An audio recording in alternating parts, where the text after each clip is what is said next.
Sud Radio Berkov dans tous ses états, midi 14h.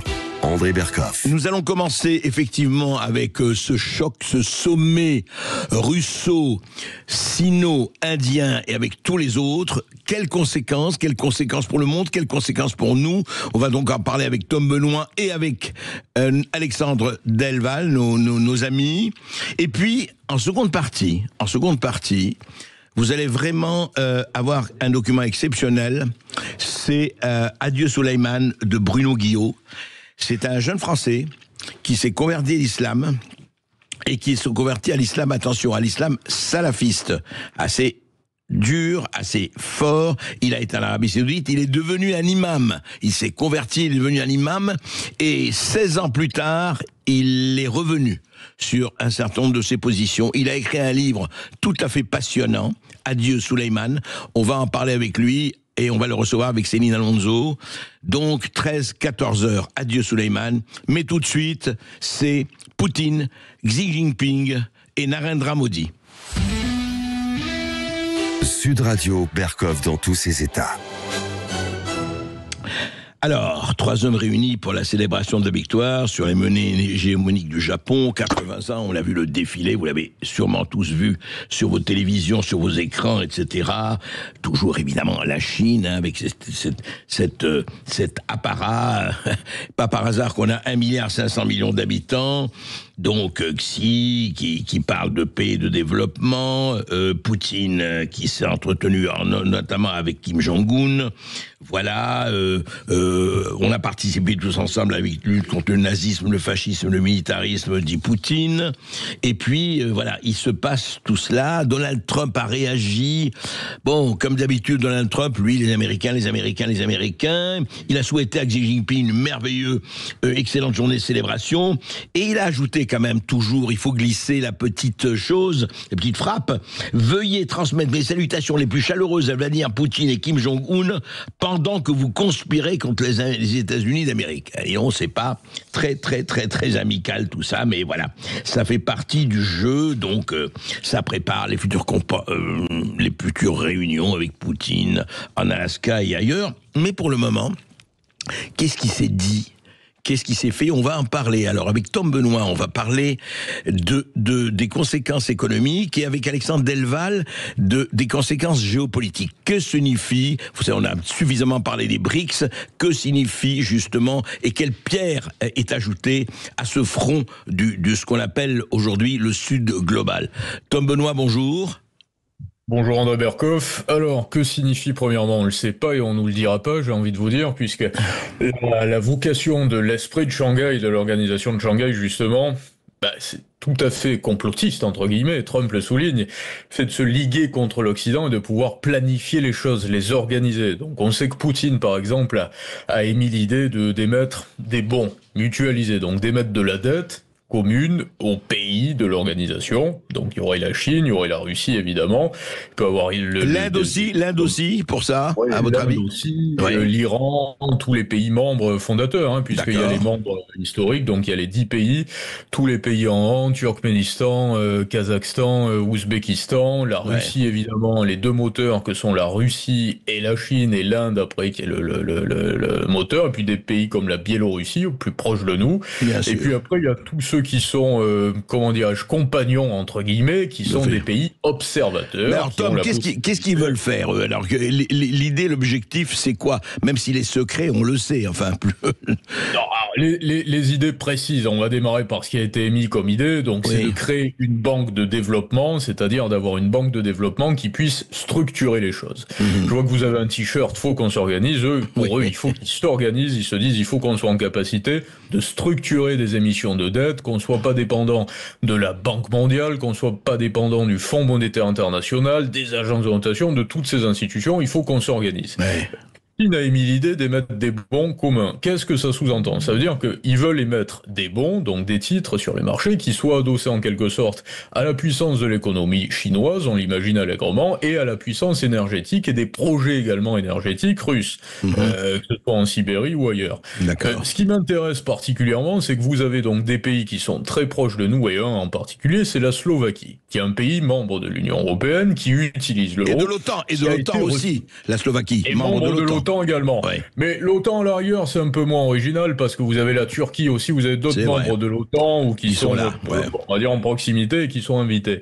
Mais la Slovaquie, c'est quand même particulier. C'est un pays qui utilise l'euro, qui est dans l'Union européenne et qui utilise l'euro et auquel par l'intermédiaire de Robert Fico, Premier ministre, Vladimir Poutine dit très directement, alors ça c'est ce que j'apprends en off, à Fico, il faut qu'on augmente les transactions dans nos monnaies locales. Donc nos monnaies locales, ça veut dire quoi? Ça veut dire le rouble. Parce que de l'autre côté, c'est l'euro pour la Slovaquie. Or, je doute fortement que l'Union européenne laisse la Slovaquie traiter en rouble ou même qu'elle laisse la Slovaquie acheter des bons qui seraient émis par l'OCS. Si l'OCS émet des bons sur les marchés, ce qu'ils vont faire au départ, c'est qu'ils vont émettre forcément des petits volumes. Ils vont émettre une 50aine de milliards, donc ce qui est, pour donner une proportion à vos auditeurs, nous on s'endette à hauteur de 300 milliards par an, la France seulement. Que la France. Pas l'Union européenne. 300 milliards par an, que la France, Alors, même pour vous donner un ordre, les investissements qui sont annoncés lors de ce sommet par Xi Jinping, c'est 1,4 milliard. Déjà. Oui, c'est pas... Bon. 1,4 milliard, c'est pas hallucinant. Que nous avons investi pour nettoyer la Seine ces derniers temps. Donc, pour vous donner une indication, c'est pas faramineux non plus. Bien sûr. Donc les motivations qui sont, je laisserai la partie plus géopolitique à Alexandre Delval évidemment, mais je veux dire les motivations selon moi sont: comment est-ce qu'on peut faire pour structurer les choses sur le plan économique? Il y a des investissements qui sont annoncés par la Chine, au Balochistan, pour un aéroport, évidemment. Il y a des investissements au Pakistan également qui sont annoncés, qui sont prévisibles. Après, vous avez tous les autres pays, Émirats Arabes Unis, qui ont été invités, qui sont membres, donc, observateurs, comme l'Égypte également, l'Arabie Saoudite, et qui, eux, disent très concrètement, en réalité, qu'est-ce qu'on peut faire comme business avec vous? Dites-nous de quoi est-ce que vous avez besoin? Est-ce qu'on va par l'intermédiaire, par exemple, du PIF, le fonds d'investissement, ou par des fonds souverains, est-ce que vous avez besoin qu'on vous achète des bons? On en parle. Et puis, vous avez aussi toute la partie plus géopolitique, qui est très interne, et là, ce sont les pays qui parlent de terrorisme, justement, de lutte contre le terrorisme. Bien sûr. Et le terrorisme, je vais vous dire très précisément lequel il est, de leur point de vue, c'est le terrorisme, c'est l'entrisme occidental qui pourrait, attention, à juste titre par ailleurs, vouloir, et c'est une ambition assumée de Donald Trump, contrecarrer ses plans de l'OCS. C'est la guerre froide, enfin la guerre tiède maintenant, elle est même plus froide, elle est tiède. Mais c'est une guerre même très chaude, économique. Mais Tom Benoît, deux questions là-dessus. D'abord, il a été très longuement question, mais bien avant ce sommet, de la création, évidemment, ça se fait pas en 3 jours, ni en 3 semaines, ni peut-être en 3 ans, mais d'une monnaie qui contrecarrerait la puissance du dollar. Est-ce que ça avance ou pas du tout? C'est encore un vœu pieux. Je vais essayer d'être court et à la fois explicite. Il n'y aura pas de monnaie, si vous voulez. C'est pas une monnaie qu'ils vont créer. J'en ai parlé il y a plusieurs mois et on va dire que l'actualité très chaude conforte un petit peu mon idée. C'est une chambre de compensation. D'accord. C'est une chambre qui va permettre, on va dire, d'équilibrer les échanges entre les différentes monnaies locales. D'accord. Donc vous avez de la roupie indienne, vous avez des monnaies qui sont pas facilement convertibles, le rouble, la roupie indienne. De l'autre côté, vous avez des monnaies qui représentent pour le yuan chinois, mais qui sont pas facilement convertibles non plus. 2% aujourd'hui, quand même, des échanges internationaux. Donc, c'est pas beaucoup encore, mais par contre qui représente beaucoup pour les pays qui échangent à l'intérieur du même groupe. Donc c'est-à-dire entre le Qatar par exemple et la Chine, il y a des accords qui ont été pris pour pouvoir convertir plus facilement le yuan. Entre l'Arabie Saoudite et la Chine également, il y a des accords. Donc l'idée c'est de créer une grande chambre de compensation, si vous voulez, dans laquelle on dit vous avez un panier de devises locales, ce sont nos devises. Vous avez des titres qui sont émis et qui sont accolés par exemple à de gros projets, de grosses infrastructures qui vont être situées en Russie puisqu'il y en a beaucoup, sur de l'énergétique, donc sur du très solide. Et vous avez un peu d'or aussi, vous faites une forme d'index sur l'or et à partir de là, on vous garantit finalement que toutes ces monnaies valent quelque chose parce qu'elles peuvent être compensées. Voilà. Mais est-ce qu'elles... alors Tom Benoît, juste parce qu'on va parler ensuite géopolitique, mais 2 choses très importantes. Est-ce qu'en fait elles valent quelque chose ces monnaies? Est-ce qu'aujourd'hui, alors on parle... Pour vous répondre précisément, elles vaudront davantage à partir justement du moment où tous ces pays attestent qu'elles valent quelque chose pour eux dans des échanges bilatéraux. Ce qui va compter, c'est les échanges bilatéraux. C'est que si la Russie dit effectivement, pour nous, la roupie indienne vaut quelque chose et que la Chine dit pour nous également la roupie et le yuan et vice-versa, toutes ces monnaies, la proportion, je crois que ça va être 60%. À ce moment-là. 60% d'un panier de devises, et puis le reste, un index sur les matières énergétiques et sur l'or. Un dernier point assez important, pour que vous compreniez, ce qui est le plus compliqué pour le moment pour ces pays, ce qui leur pose problème, c'est de matérialiser sur les marchés financiers la valeur de la richesse énergétique. Ils ont des monnaies, ils ont de l'or, mais la valeur de la richesse et des infrastructures énergétiques, pour le moment, ils ont beaucoup de mal à la matérialiser, à la traduire. Et le meilleur moyen, le moyen le plus efficient, le plus accessible pour eux, c'est d'émettre des bons, donc de la dette par rapport à des projets, à des infrastructures. Alors justement, vous m'amenez à la dernière question, mais enfin on va en parler, vous restez évidemment avec nous, Tom Benoît, c'est que quand même, il y a eu la Russie, la Chine et Mongolie a signé un protocole clé pour le gazoduc, le fameux Power of Siberia 2, visant à acheminer 50 milliards de mètres cubes de gaz par an d'ici 2030 via la Mongolie. Alors je rappelle, ce projet porté par Gazprom et CNPC reliera les gisements de Sibérie occidentale à la Chine, renforçant l'axe énergétique eurasiatique. Par ailleurs, les deux géants énergétiques augmentent les livraisons via Power of Siberia 1 et Siberia 2 de 38,44 milliards de mètres cubes par an. Et alors que l'Union européenne dépend de plus en plus du gaz liquéfié américain coûteux, est-ce qu'il n'y a pas eu un pivotage? Et la Russie dit à l'Europe, vous n'avez pas voulu d'autres, vous avez fait l'embargo, nous on va en Chine. Bon, mais c'est pour ça que la Slovaquie, qui dépend énormément de la Russie, justement encore plus que d'autres pays européens sur le plan énergétique, maintient des rapports particulièrement chauds avec la Russie. Le sujet énergétique, il est prépondérant, quoi qu'il en soit, il est primordial. Oui. Alors après, là, il va y avoir, ça c'est encore un autre débat, ce serait trop long à traiter, parce que premièrement, je pense que les engagements de l'Union européenne, comme un seul homme, en quelque sorte, d'acquisition de gaz et d'énergie américaine, ne pourront pas être tenus. C'est pas possible. On va pas en parler aujourd'hui, mais ils pourront pas être tenus. Parce que c'est trop, parce que voilà, c'est pas, c'est pas envisageable. Mais évidemment qu'il va y avoir des motivations de la part de tous ces pays-là, d'échanges bilatéraux, bien sûr. C'est délirant. Non, mais ce qui est délirant, c'est qu'on voit vraiment le basculement de ce point de vue avec ce Power of Siberia. Colossal par Total également dans des projets qui étaient en Sibérie absolument phénoménaux, qui étaient prodigieux, très avant-gardistes. Et qu'on a laissé tomber. Nous avons abandonné 30% de nos parts par l'intermédiaire de Total. En race campagne. Alexandre Delval, bonjour. Bonjour. Bonjour Alexandre, toujours ravi de vous retrouver. Alors justement, on va parler géopolitique. Alors pour vous, ce sommet qui fait suite à beaucoup d'autres rencontres bien sûr, qu'est-ce que ça change et est-ce que ça change quelque chose sur le plan des alliances, sur le plan de montée en puissance de la Corée du Nord, sur le plan de la sécurité régionale? Dites-nous votre ressenti. Alors, tout d'abord, je pense que on a parfois dans les médias français et même les politiques français tendance à trop réagir à chaud. Moi, je pense qu'en ce moment, on est en pleine négo. Ça, c'est très important de garder ça à l'esprit. Les pays comme l'Inde sont très, très liés aux structures de défense.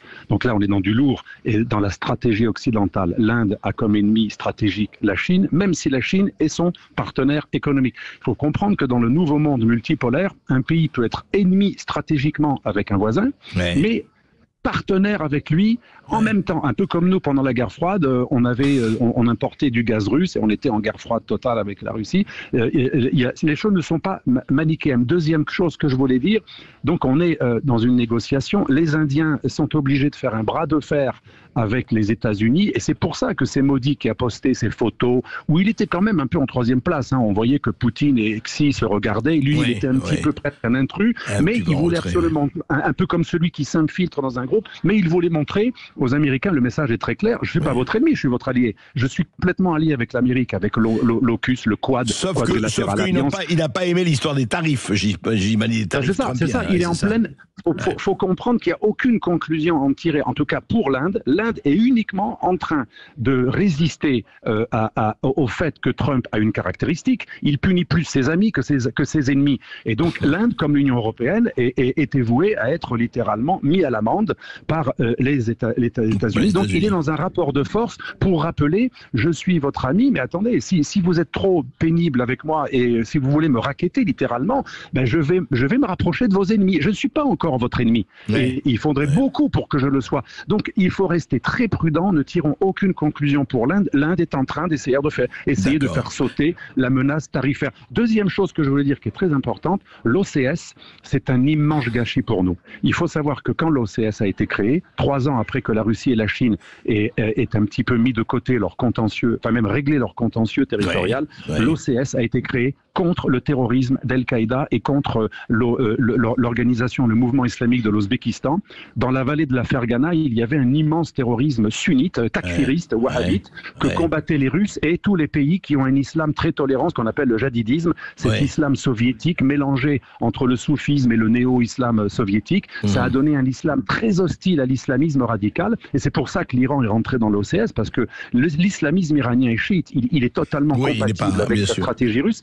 Ils ont un ennemi commun, tous ces pays, c'est l'islamisme radical. Ça, c'était au début. Mais ça, c'est en 2001. C'est en 2001. L'OCS, c'était 2001, c'est ça, il faut le rappeler. Hein. 2001, l'OCS, c'est pas du tout nouveau. Et alors, quant au BRICS, c'était carrément un fantasme d'un analyste indien de Goldman Sachs qui avait dit, il avait fait un anagramme. Si vous voulez, un anagramme est devenu une réalité, ça qui est rigolo, alors que c'était un fantasme d'un analyste de Goldman Sachs, les BRICS. Et l'OCS était créé contre le terrorisme et contre le séparatisme. C'est sur le site de l'OCS depuis 20 ans. Alors Alexandre, je finis juste un tout petit truc. Là où il y a un immense gâchis, c'est que l'OCS, au départ, voulait coopérer avec les Américains contre les talibans, contre Al-Qaïda, contre l'islamisme sunnite. Et ce sont les Américains qui, à l'époque, à partir des années 2000, déjà, Poutine proposait très souvent d'aider les Américains à gérer cette zone. Il voulait même rentrer dans l'OTAN à un moment donné, Poutine. Il faut le rappeler. Absolument, mais surtout l'Amérique n'a jamais voulu répondre à la proposition russe de combattre le même ennemi islamiste commun. Et donc, cette organisation qui aurait pu totalement être en compatibilité avec un Occident qui aurait renoncé à son hubris expansionniste, universaliste, cet Occident a préféré faire de ces pays des ennemis. Et Trump fait une erreur énorme. Il ne hiérarchise pas l'ennemi, il tape sur tout le monde et du coup, il est en train de rapprocher des gens qui n'étaient pas forcément toujours si proches. Mais voilà, l'OCS a énormément changé. On est passé d'une lutte contre l'islamisme et le séparatisme sunnite qui était commun à ceux que combattaient les États-Unis. Aujourd'hui, une alliance qui a même le Pakistan depuis 2019 et l'Iran depuis 2021. Cette alliance a totalement changé. Elle a inclus le Pakistan qui est la matrice d'Al-Qaïda. Oui, mais juste une question, Alexandre Delval. On va prendre une pause et on va continuer avec vous et avec Tom Benoît. Oui. Mais est-ce que, alors, ok, vous avez dit pour l'Inde, c'est la situation de l'Inde. Mais est-ce qu'il n'y a pas aujourd'hui, alors ça a été effectivement de la faute en partie de l'Occident, vous l'avez dit, mais quid du rapprochement, enfin plus que le rapprochement, de l'alliance, en tout cas ça a l'air, en tout cas tout se passe comme si on l'a vu au sommet de Pékin, et tout se passe comme si Russie et Chine ont l'air maintenant d'être vraiment main dans la main et plus que ça. C'était pas nouveau. En fait, c'est pas nouveau puisque déjà en 2021, à la veille de l'éclatement de la seconde phase de la guerre russo-ukrainienne, parce qu'elle a commencé en 2014, déjà il y avait eu des déclarations extrêmement claires et des réunions entre Chinois et Russes qui eux-mêmes mettaient au même niveau Taïwan et l'Ukraine et qui envoyaient des véritables ultimatums à l'Occident. Donc c'est absolument pas nouveau. L'alliance sans limite, l'amitié sans limite, tout cela n'est pas nouveau. C'est pour ça que je pense que les médias sont trop à chaud. Tout cela, on est quand même dans la longue durée, au moins depuis une quinzaine d'années, on a cette tendance, mais comme on est encore une fois en négociation, parce qu'il y a un deuxième niveau de négociation, là j'ai parlé entre amis, indiens et américains, il y a un deuxième niveau de négociation, c'est le futur Yalta, parce qu'il n'a pas eu lieu à Anchorage. Anchorage, c'est une reprise de contact pour voir si on peut peut-être faire un nouveau Yalta, mais on n'y est pas encore, parce que pour l'instant, les Occidentaux, et Trump étant quand même victime aussi du fait que comme il a voulu que les Européens augmentent leur budget de défense, maintenant il est quand même un petit peu plus obligé de tenir compte d'eux, parce que quand il tenait pas compte d'eux, c'était pour les obliger à augmenter le budget de l'OTAN. Donc si vous voulez, l'Occident n'a pas encore accepté l'idée d'un partage du monde avec des zones tampons, parce que comme dit très bien Jeffrey Sachs, pour conclure, Jeffrey Sachs le dit depuis 20 ans, il a été conseiller à la fois des présidents ukrainiens et russes, le problème des empires, c'est quand ils sont en contact direct. Un empire, même s'il n'est pas l'ennemi de l'autre, quand il est en contact direct avec un autre empire, quand il n'y a pas de zone intermédiaire, de zone tampon, eh bien c'est comme dans les arts martiaux, vous êtes trop proche de la zone de l'autre, sécurité, en danger, et là il y a choc. Et comme l'Europe a raté sa vocation de zone tampon, ce qu'elle aurait dû être, voilà, c'est QFD. On se retrouve juste, Tom Benoît, Alexandre Delval, après cette petite pause, pour voir ce qui va se passer, effectivement, ce qui peut se passer pour nous, Européens en général, et Français en particulier. À tout de suite. Sud Radio Berkov dans tous ses états, midi 14h. André Berkoff. Alors, ce qui s'est passé effectivement à Pékin entre Narendra Modi, Vladimir Poutine, Xi Jinping et l'inénérable et quand même le puissant Kim Jong-un, qu'est-ce que ça va donner pour nous là? Très rapidement, je voudrais que Tom Benoît. Alors nous, vous savez que François Bayrou cherche désespérément 40 milliards. On va pas reparler de la dette, on va pas reparler de l'éventuelle note Fichte et des agences de notation. Est-ce que très clairement et rapidement, Tom, est-ce qu'il y a un impact entre ce qui se passe en France, en particulier et à l'Europe en général du point de vue de la dette, et ce qui se passe de l'autre côté, à 20 000 kilomètres de là? Non, pas vraiment. La seule comparaison qu'on peut faire par rapport à la dette, finalement, c'est que si on compare les dettes de l'OCS, donc des pays cumulés de l'OCS, et les dettes publiques de l'Union européenne, on n'est pas très loin en réalité. On doit être, je pense que eux-mêmes ont un peu plus de dettes que les pays de l'Union européenne, si elle est cumulée, donc avec la dette chinoise. À la différence que nous, notre dette est négociable sur les marchés internationaux, c'est-à-dire qu'on est encore les patrons de la dette, on émet de la dette de partout, qui est achetée de partout et qui circule beaucoup. Et qu'eux ont des dettes qui sont plus locales justement et qui s'échangent de façon bien souvent beaucoup plus ciblée par rapport à des projets ou par rapport à des échanges bilatéraux. Donc ça, c'est la différence sur le plan de la dette. Après, je crois pas que ce soit des pays où qu'il y ait des discussions, là, à proprement parler, sur la situation économique des pays européens. C'est pas vraiment ce qui les préoccupe. C'est pas leur problème. Je pense que ce qui les préoccupe beaucoup, comme je le disais, du point de vue de l'Europe ou de l'Occident plus largement, c'est le potentiel entrisme de l'Occident qui pourrait se réjouir des troubles publics, même en Russie, parce que lorsque vous avez 140, 150 millions de personnes, vous avez quand même une possibilité de favoriser parfois des manifestations. Mais ça n'apparaît pas pour le moment, Tom Benoît, ça. Si, ça apparaît. Ça apparaît parce que vous voyez quand même des pays qui parlent beaucoup dans l'OCS d'ordre mondial. Ce que dit Xi Jinping, c'est il faut qu'il y ait un ordre mondial qui soit éloigné de la guerre et donc plutôt du côté de la paix duquel il se range. Et qui ne soient pas uniquement américains, mais sont des pays. Vous savez, il faut quand même comprendre aujourd'hui que quels que soient les pays, et c'est bien normal, c'est le principe même de l'État, le principe de l'entreprise, c'est de gagner de l'argent, le principe de l'État, c'est de contrôler une population, c'est d'avoir la possibilité de diriger en quelque sorte, mais pas dans le sens de la dictature, mais de contrôler une population. Et jusqu'à présent, ces pays-là ne le faisaient pas, ils ne contrôlaient pas les populations, puisque c'est l'Occident qui s'en chargeait lorsqu'il y avait des troubles, donc quand tout se passait bien, il n'y avait pas de problème, lorsqu'il y avait des troubles, l'Occident arrivait, et les Américains étaient le gendarme du monde en disant non, là ça va pas, on fait ça, on fait. Et là ils sont c'est plus le cas là. C'est plus le cas. Voilà, c'est plus le cas. Donc ils veulent créer cette architecture aussi qui permette pour eux d'avoir la main, donc si sur les monnaies numériques par exemple en Chine, et d'avoir la main sur leur population pour pas qu'il y ait de soulèvement, de foule, pas qu'il y ait de problématiques, et pour éviter aussi qu'il puisse y avoir la possibilité par les Américains, parce que ce que vont faire les Américains, et c'est pour ça que je vous disais en préambule, vous ne connaîtrez pas leur plan, même en matière de levée de dette et d'émission de bons, ils le diront au dernier moment, parce que si aujourd'hui ils annonçaient, ils allaient dire on va émettre l'année prochaine entre 2026 et 2028, moi je l'estime à peu près, je vous dis peut-être 200 milliards aller sur les marchés de bons mutualisés. Les États-Unis de Donald Trump évidemment, en concertation même avec l'UE, diraient quelles sanctions on va mettre en place ou quelles mesures on va mettre en place pour interdire par exemple à la Slovaquie qui pourrait acheter, je sais pas, 1 milliard ou 2 milliards sur les marchés. Donc leur intérêt, c'est plutôt d'être silencieux sur leur plan. Et les vaches seront bien gardées. Non, mais c'est très intéressant de voir justement les coulisses et de voir à quel niveau ça se passe, et ça se passe à tous les étages.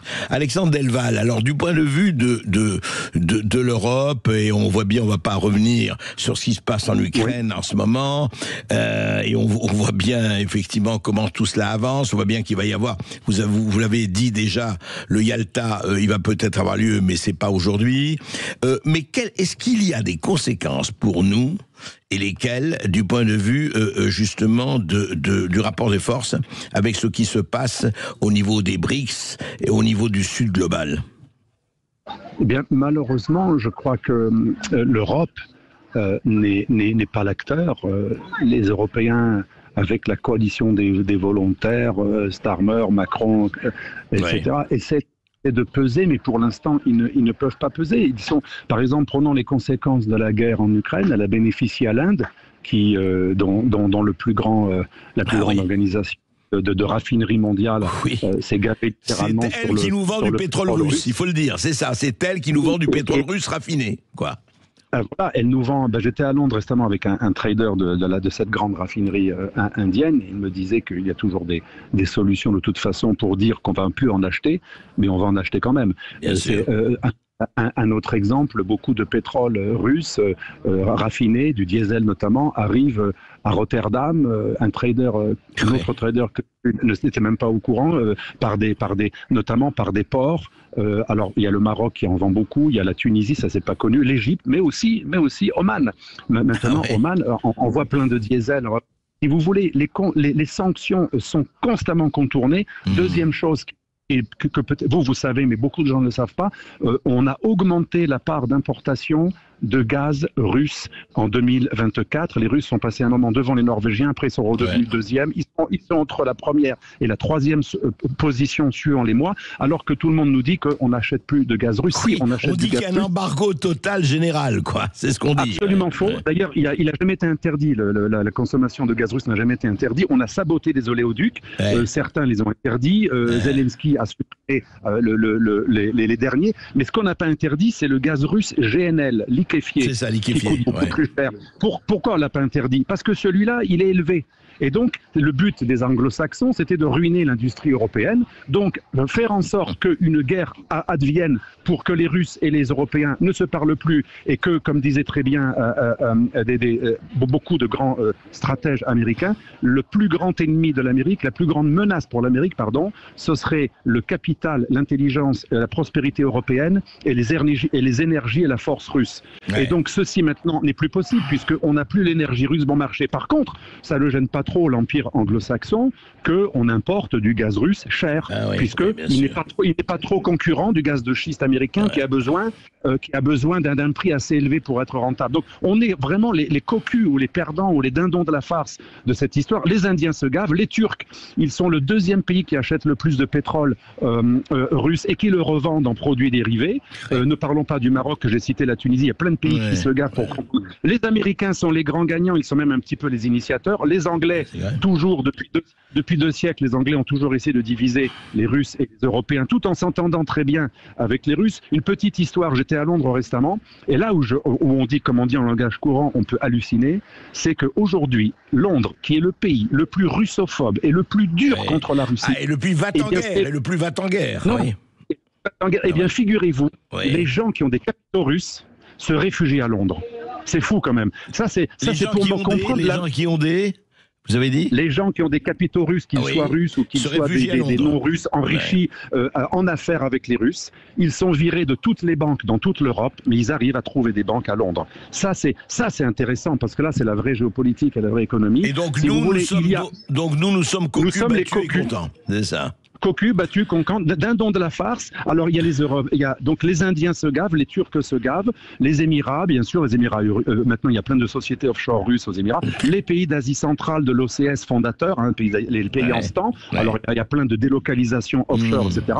Et donc en fait tout le monde y gagne puisque pratiquement tout le monde multipolaire contourne les sanctions et donc se fait des marges parce que pour contourner les sanctions, ça arrive chez nous quand même de manière indirecte avec tout simplement un prix plus élevé. Donc on peut dire que les véritables perdants des sanctions, ce n'est pas l'économie russe qui a été relancée par les sanctions depuis 2014. Moi, ça m'a frappé quand j'étais à la Chambre de commerce franco-russe à Moscou.